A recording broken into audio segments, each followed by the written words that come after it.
Saya sudah katakan kita harus berani menghadapi dan memberantas korupsi dengan perbaikan sistem, dengan penegakan hukum yang tegas, dengan digitalisasi.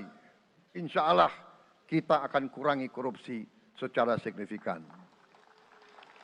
Tapi ini harus kita lakukan. Seluruh unsur pimpinan harus memberi contoh. Ing ngarso sing tulodo. Saudara-saudara sekalian, ada pepatah yang mengatakan, kalau ikan menjadi busuk, busuknya mulai dari kepala.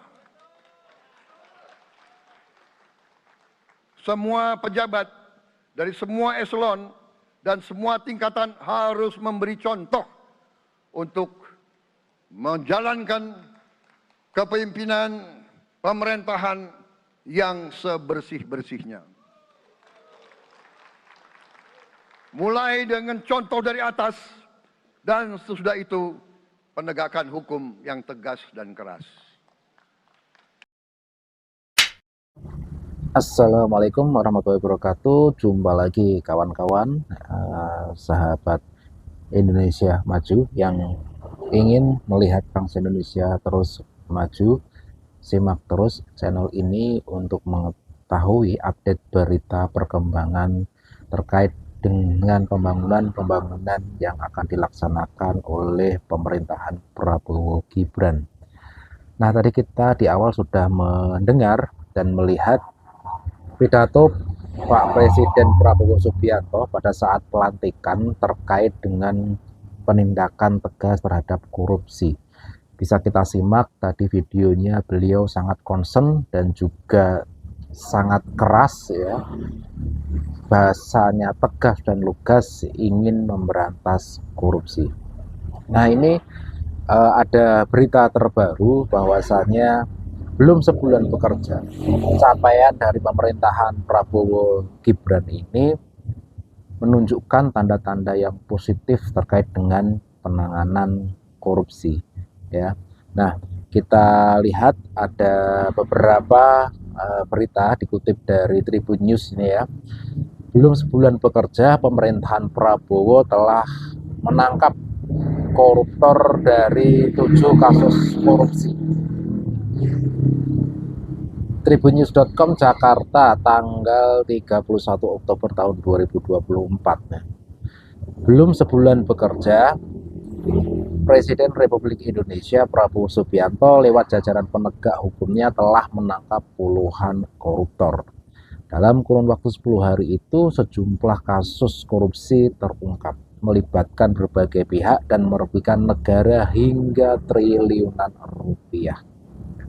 Bahkan konon katanya disebut-sebut yang tertangkap korupsi dari 7 kasus korupsi ini sekitar puluhan koruptor yang tertangkap dengan total nilai triliunan rupiah.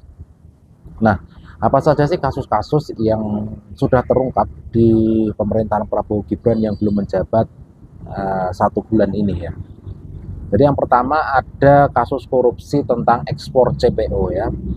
Salah satu kasus yang mencolok itu adalah dugaan kasus korupsi izin ekspor minyak mentah atau CPO yang melibatkan seorang tersangka dari PT Aset Pasifik.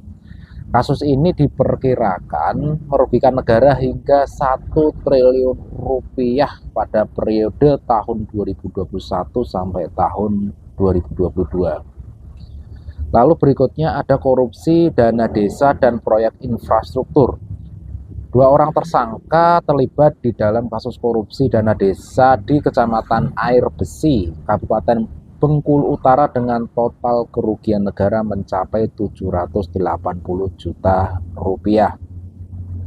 Selain itu ada juga 6 tersangka dalam kasus korupsi proyek tol Padang Pekanbaru yang merugikan negara sebesar 27 miliar rupiah. Oke. Lalu ada kasus yang ketiga yaitu kasus Ronald Tanur. Ini kasus yang sangat menghebohkan ya. Jadi beberapa waktu lalu viral video kasus Ronald Tanur ini ya. Jadi diketahui 3 hakim pengadilan negeri Surabaya terjaring OTT pada Rabu 23 Oktober yang lalu ya, di minggu yang lalu, ketika hakim itu ditangkap karena dugaan suap dalam kasus pembebasan Ronald Tanur. Berikutnya yang keempat ada kasus korupsi pegawai Menteri Pertanian yang menerima suap. Nah, Menteri Amran mencopot 3 pejabat eselon 2 dan 3 yang terbukti menerima suap yang mencapai 10 miliar rupiah ya. Pencopotan itu dilakukan hanya dalam hitungan menit ya. Saat ini pelaku sedang diperiksa oleh Itjen ya, Inspektorat Jenderal Kementan guna mengetahui adanya indikasi dari pihak-pihak lain. Kasus korupsi yang berikutnya yaitu kasus korupsi Tol Padang Pekanbaru. Mantan Kepala Kantor Wilayah Badan Pertanahan Nasional Sumatera Barat, inisial SF, ditetapkan sebagai tersangka. Adapun SF menjadi tersangka dalam kasus korupsi ganti rugi lahan untuk pembangunan Tol Padang Pekanbaru. Lalu yang ke-7, kasus korupsi jembatan timbang di Pontianak. Tertangkap 4 tersangka dalam kasus korupsi jembatan timbang di Kota Pontianak, Kalimantan Barat dan resmi ditahan pada tanggal 21 Oktober 2024. Keempat tersangka itu diduga terlibat kasus korupsi pada proyek pembangunan gedung jembatan timbang di Pontianak ya.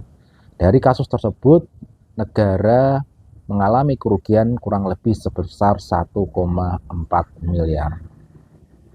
Dan yang terakhir ini ada kasus korupsi yang menjadi viral beberapa hari ini, yaitu kasus korupsi impor gula.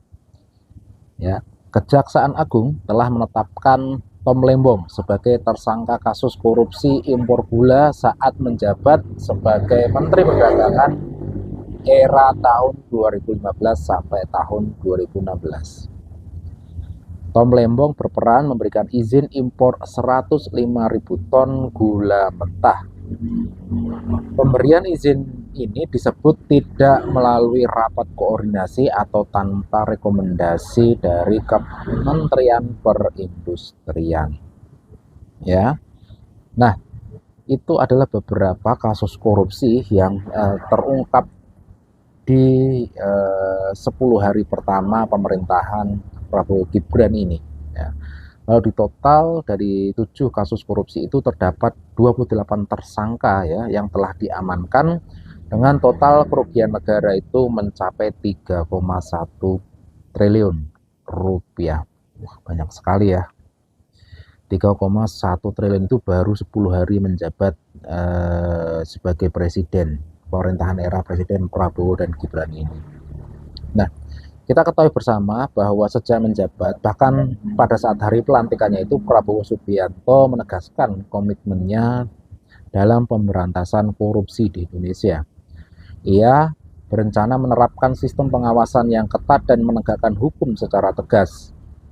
Keserakahan dan nafsu untuk mengeruk kekayaan yang sebesar-besarnya menjadi masalah serius. Kita harus berjuang melawan ini, kata Prabowo saat diwawancarai secara eksklusif pada hari Kamis tanggal 31 Oktober tahun 2024. Nah, itu tadi sahabat semuanya ya, beberapa informasi terkait dengan kinerja dan juga komitmen Prabowo Subianto dalam memberantas korupsi. Patut kita apresiasi dan patut kita dorong ya, bahwasannya apa yang disampaikan oleh Prabowo Subianto itu akan menjadi upaya yang bagus ya dalam hal pemberantasan korupsi.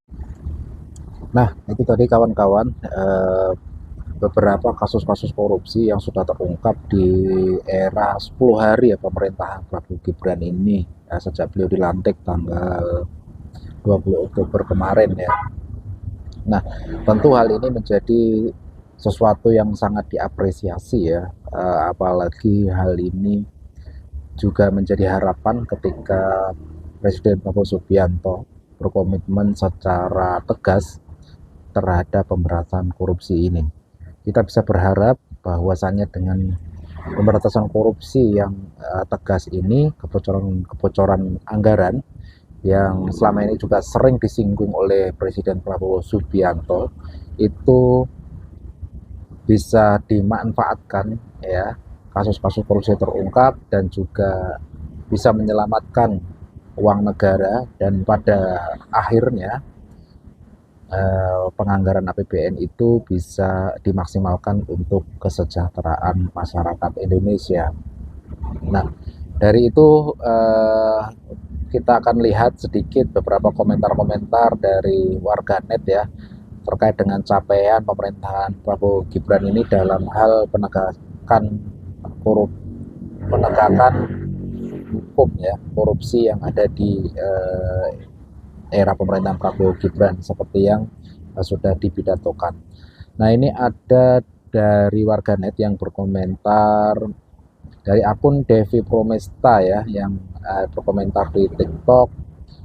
Bayangin untuk makan gratis membutuhkan 1,2 T per tahun. Lah ini 10 hari Bapak udah ngumpulin hampir untuk 3 tahun ke depan. Gimana? Masih ada yang tanya dananya dari mana? Itu kata Devi Promesta ya di akun TikToknya.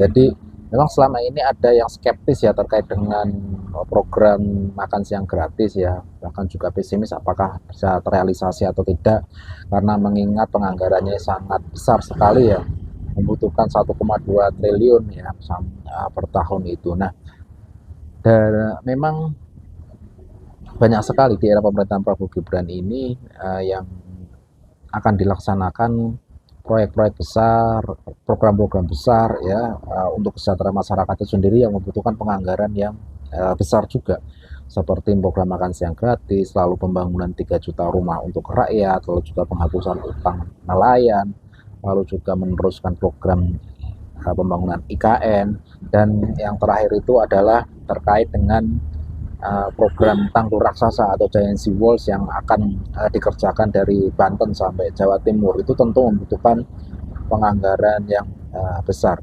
Namun tentu kita dukung bahwasannya dengan penegakan korupsi ini dengan tegas, maka kebocoran-kebocoran itu dapat diminimalisir dan harapannya bisa membiayai untuk kegiatan-kegiatan kesejahteraan untuk masyarakat itu sendiri ya.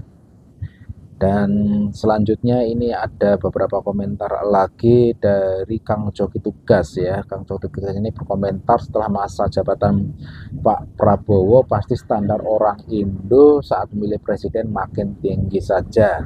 Begitu komentarnya. Jadi ini adalah beberapa komentar dari warganet yang memang mengapresiasi ya secara positif terkait dengan kinerja pemerintahan Prabowo Gibran ini.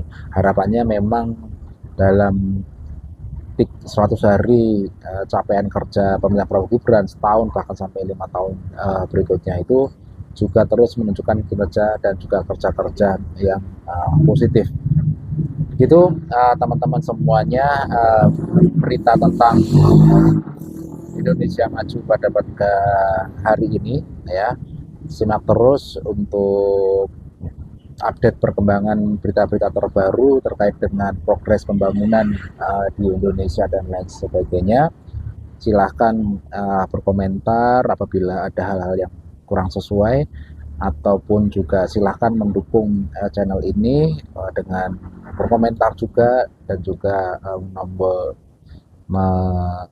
subscribe channel ini untuk terus memberi semangat kepada kami untuk menginformasikan terkait dengan kemajuan Indonesia, dan juga berkomentarlah secara santun, secara berbudaya, secara bahasa yang baik ya, dan kita berdiskusi. Berbeda pandangan itu biasa, namun kita semua tetap bersaudara. Terima kasih sudah menonton. Assalamualaikum warahmatullahi wabarakatuh.